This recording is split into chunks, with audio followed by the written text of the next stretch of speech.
Хүүхэд яг л нойтон цементтэй адилхан бидний хийж байгаа үйлдэл, хэлж байгаа үг болгоно тэднэр дээр маш хатуугаар хэв болж суусан байдаг. Тийм учраас томчууд бид нар эцэгчүүд бид нар хэлж байгаа, ярьж байгаа үг болгон дээрээ анхааралтайгаар одоо хандаж өөрөө өөрсдийнхөө сэтгэл хөдлөлийг удирдахад суралцах хэрэгтэй юм аа. Тэгэхээр сэтгэл хөдлөлийг харин дасгалжуулахын тулд эсэргээрээ яах ёстой юм бэ гэхээр би түрүүн хевсэн дээр асгарсан жүүсний жишээ авсан. Энэ тохиолдолд бид нар хүүхдүүдээ шүүмжлэхдээ дараах одоо 3 зүйлийг баримтлах ёстой юм аа. За нэгдүгээр гэх юм бол юу харснаа хэлнэ. Юу харснаа хэлнэ буюу нэгсэндөө хевсэн дээр жүүс асгарчлаа гэдэг үйл явдлыг бид нар харсан бол түүнийгээ хэлнэ. Хийсэн зүйлийг нь тайлбарлаж өгнө. Дөнгөж саяхан ээжийнх нь угаасан хевсэн дээр жүүс асгаа ичглаа шүү дээ чи гэдгийг нь юу болсныг нь хэлнэ. Гуравт нь болохоор тэр зүйл ямар мэдрэмж төрүүлснийг хэлнэ. Дөнгөж сая цэвэрлжсэн байсан хевсэн дээр жүүс асгаад муухай болгочихлоо. Ээж нь сэтгэл дундуур байна. Дараагийн удаа миний хүү энэ дээр анхаараарай гэдэг ч юм уу. Өөрөө өөрийнхөө сэтгэл хөдлөлийг илэрхийлнэ. Ингээд ирэхээр нөгөөс халгалсан юм бэ? Яагаад асгачваа гэж загнах тэр одоо уур уцаараас илүү хүүхэд би юм асгасан байна. Энэнд ээж маань бухимдалтай байгаад байгаа юм байна. Сэтгэл дундуур байгаад байгаа юм байна. Би цаашдаа анхаарах хэрэгтэй юм байна гэдэг тэр мэдээллийг хүлээж авч дараагийн удаа тархин тухайн хүүхдийг даалт ухамсараар нь үйлдэл хийхэд хөтлж явдаг.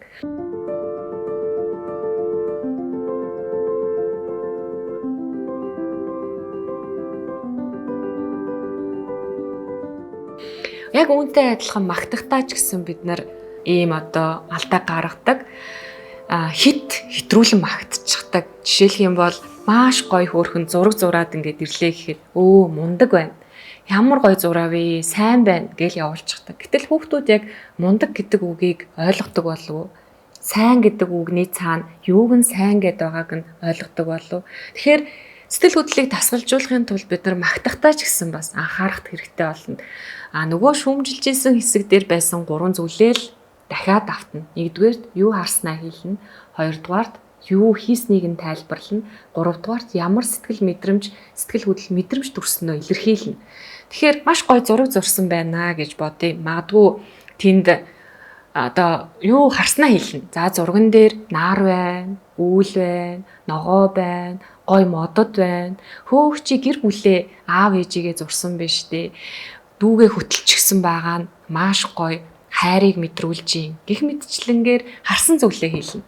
Ингээд дараа нь яах вэ гэхээр өөртөө тэр мэдрэмж ямар мэдрэмж төрсөн гоё нар ээгээд дулаахан өдөр юм шиг байна. Ногоо өнгөтөө модод байгаа учраас зуныг мэдрүүлж юм.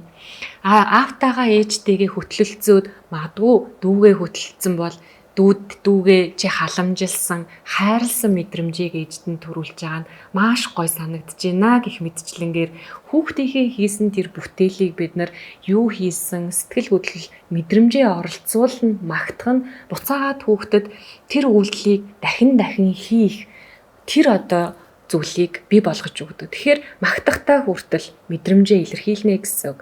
Нөгөө сүү асгасан гэдэг дээр ч юм уу, жүүс асгасан гэдэг дээр ч юм уу хэрвээ тэрийг танд бухимдж байгаа бол бухимдлаа бас илэрхийлнэ. Сэтгэл дундуур байгаагаа илэрхийлнэ. Дараагийн удаа ээжигээ бухимдуулахгүй тул сэтгэл дундуур байлгахгүй тул хүүхдүүд маань анхаарч хэлдэг. Түүнээс бас суралцж байдаг. Тийм учраас бид нар сэтгэл хөдлөлийг дасгалжуулахдаа дараах одоо зүйлийг бас өдөр тутамдаа үйл хөдлөлтөө анхаарах нэ.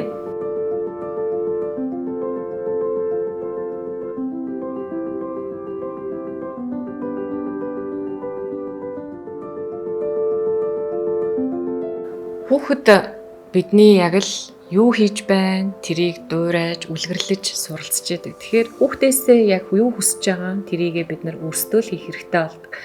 Жишээлх юм бол бид нар бүгдээрээ төгс биш шүү дээ. Бид нар уурлаж болно. Бид нар ч гэсэн өөрсдөө яг сэтгэл хөдлөлийн амьтад. Тэгэхээр сэтгэл хөдлөл бий болж болно. Даавар, гармуу ялгарсан үе байж болно. Заримдаа бид нар ч гэсэн алдаа гаргадаг. Нэг осондоо хэрүүлийн 75%-ийг эцэг эхчүүд өөрсдөө эхлүүлдэг гэдэг ийм судалгаа байд юм байна. Тэгэхээр эцэг эхчүүд бид нар ууралсан, бухимдсан, стрессцэн, ажил ихтэй үедээ гэртээ ирээд хүүхдүүдтэй харилцах харилцаанаасаа болоод тухайн үйл явцыг хүндрүүлдэг.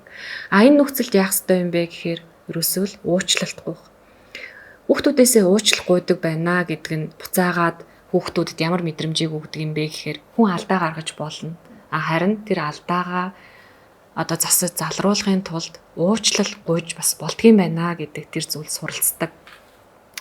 Эцэг их болгон төгс байх албагүй. Бид нар бүгдээрээ төгс биш. 40% нь бид нар алдаа гаргадаг бол 60% нь бид нар уучлал гуйдаг байх хэрэгтэй.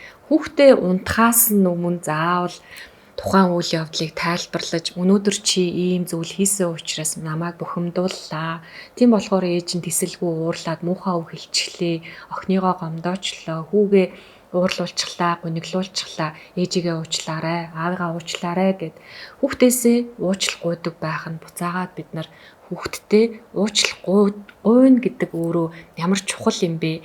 Аав ээж маань ч гэсэн сэтгэл хөдлөлөөрөө бас ханддаг юм байна. Гэхдээ тэр сэтгэл хөдлөлөө дараа нь засаж залруулж зөвөр илэрхийлдэг юм байна гэдэг тэр зүйлд хүүхдийг сургаж байдаг бахнэ.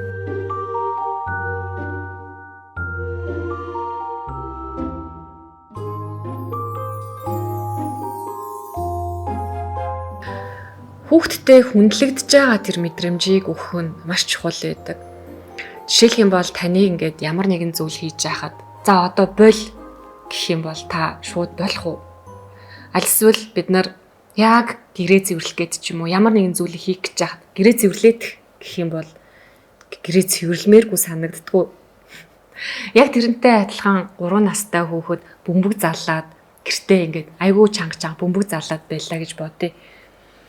Яг тэр үед болоо наатга бол чимээ шуугаан битгий гаргаадэ гэд эцэг их хэлэхэд хүүхэд заавал 3-4 удаа залсныхаа дараа болдог.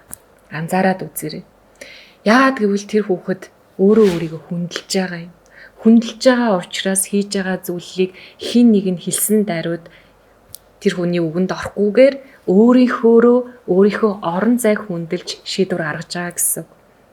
Тийм учраас бид нар яг энэ дээр хүүхдүүдтэйгээ ажиллахдаа, харилцахдаа хүүхдтэй хүндэлж байгаа тэр мэдрэмжийг нь өгөх ёстой байдаг. Пицца сонгонтой пиццанд дургүй хүүхд байлаа гэж бодъё л та. Тэгтэл бид нар би энэ пиццаг идмээргүй байна гэд хүүхэд хэлэхэд ихэнх эцэг эхчүүд юу гэж хэлдэг бол юу яриад байгаа юм бэ? Наатга ид хоолгүй хонж байгаа хүүхдүүд зөндөө хаахад хоол голоо юу чи гэх мэтчлэнгээр хүүхдэд загнадаг. Гэтэл хүндэтгэлтэй ханднаа гэдэг нь юу юм бэ гэхээр за чи юунд нь дургүй байгаа юм бэ? Сонгонд нь дургүй байгаа юм уу?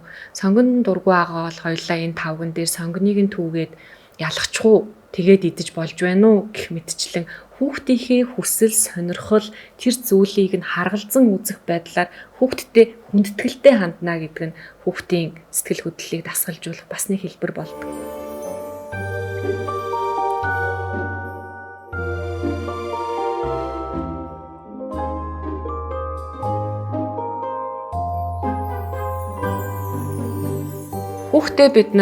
Хүүхдтэй хамгийн гол нь итгэл өгөх гэдэг, итгэх гэдэг хамгийн чухал зүйл байдаг.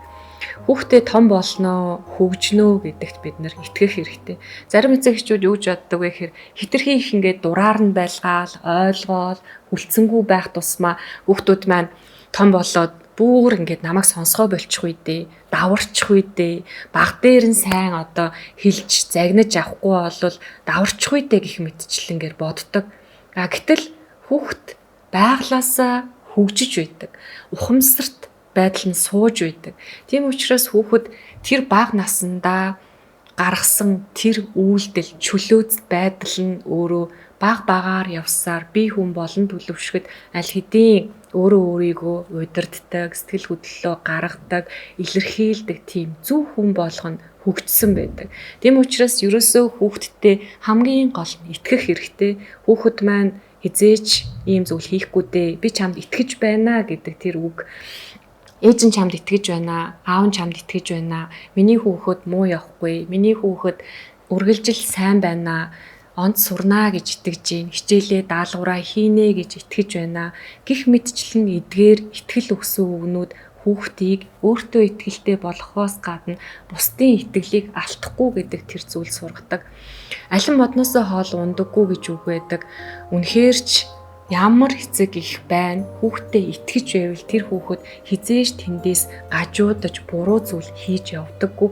Тэгэхээр бид нар хамгийн гол нь хүүхдтэй итгэж тэр хөгжих, тэр том болоод энэ бүхнийг ойлгоод илүү сайн хүн болно гэдэгт хүүхдтэй итгэх нь хамгийн чухал юм аа.